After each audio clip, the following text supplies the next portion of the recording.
અમદાવાદમાં નવરાત્રી સમયે ફૂલોના ભાવમાં ધરખમ વધારો થયો છે। નોરતામાં ફૂલોની માંગ વધતા ભાવમાં વધારો થયો છે। દેશી ગુલાબના ભાવ 300 થી 400 રૂપિયા કિલો, ડિવાઇન ગુલાબનો ભાવ 200 થી 250 રૂપિયા કિલો। નવરાત્રીના કારણે બજારોમાં ફૂલોની માંગમાં વધારો થયો છે। નવરાત્રિના પર્વ સાથે તહેવારોની સિઝન શરૂ થઈ અને એની સાથે જ ફૂલોના ભાવમાં ધરખમ વધારો જોવા મળી રહ્યો છે। અત્યારે જ્યારે નવરાત્રિનો પાવન પર્વ આવી રહ્યો છે ત્યારે ફૂલોના જે ભાવ છે એ સતત વધી રહ્યા છે।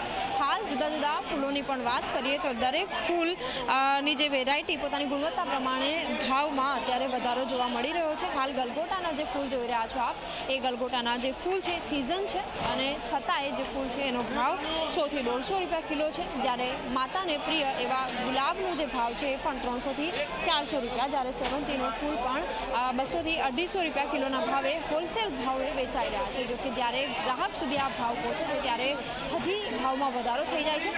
હોલસેલ ભાવના વેપારી આપણી સાથે ઉપસ્થિત છે, એમની સાથે વાતચીત કરીશું, એમને પૂછીશું, અચ્છા ફૂલોના ભાવ અત્યારે ખૂબ વધારે જોવા મળી રહ્યા છે, શું કહેશો? ફૂલોના ભાવ નવરાત્રિનો તહેવાર ચાલુ છે એટલે ફૂલોના ગોટાના ભાવમાં શોર્ટેજના કારણે 100 થી 150 રૂપિયા ભાવ છે। ગુલાબ છે, સેવંતી છે, કયા કયા ફૂલના કેટલા ભાવ ચાલી રહ્યા છે? મોગરા કેટલા ભાવે છે? મોગરો તો અત્યારે ગરમી પતી ગઈ એટલે આવતો નથી, પણ એની ઓપોઝિટ સાઈડમાં સેવંતીના ફૂલ જે નાસિકથી આવે છે એ 200 થી 250 રૂપિયા કિલો છે અને આપણું દેશી ગુલાબ 300-400 રૂપિયા કિલો છે। પછી નાસિકથી એક બીજું ડિવાઇન ગુલાબ આવે છે 200-250 રૂપિયા કિલો છે। બિલકુલ, એક તરફ તહેવાર છે તો રોજ ફૂલોની જરૂર પડતી હોય છે, પરંતુ હાલ જે રીતે ફૂલોના ભાવ વધી રહ્યા છે એના કારણે ક્યાંક ભક્તોને માઠી અસર થાય તે પ્રકારની સ્થિતિ જોવા મળી રહી છે। કેમેરામેન તુષાર શાહ સાથે સપના શર્મા, ઝી 24 કલાક, અમદાવાદ।